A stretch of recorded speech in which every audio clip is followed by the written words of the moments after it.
या संदर्भात काल तशी तक्रार प्राप्त झालेली होती पोलीस स्टेशनमध्ये. त्यामध्ये ईओडब्ल्यूनी या संदर्भात एपीएमसी पोलीस स्टेशनमध्ये एमपीआयडी अंतर्गत आणि फसवणुकीचा गुन्हा दाखल केलेला आहे आणि या गुन्ह्याचा तपास सुरू आहे.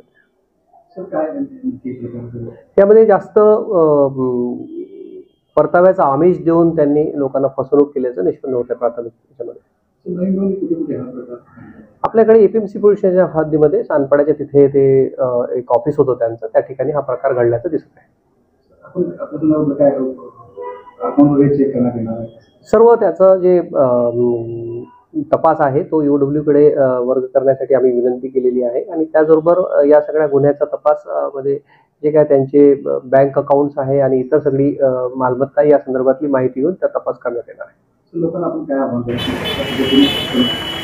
अशा प्रकारची त्यांची फसवणूक झाली की त्यांनी तात्काळ पोलीस स्टेशन संपर्क साधावा आणि अशा प्रकारच्या कुठल्याही गैरवाजवी परताव्याचं जर का आमिष कोणती कंपनी दाखवत असेल तर अशा कंपन्यांमध्ये एकतर गुंतवणूकदारांची गुंतवणूक करू नये आणि अशा प्रकारचं असेल तर तात्काळ पोलिसांशी संपर्क साधावा.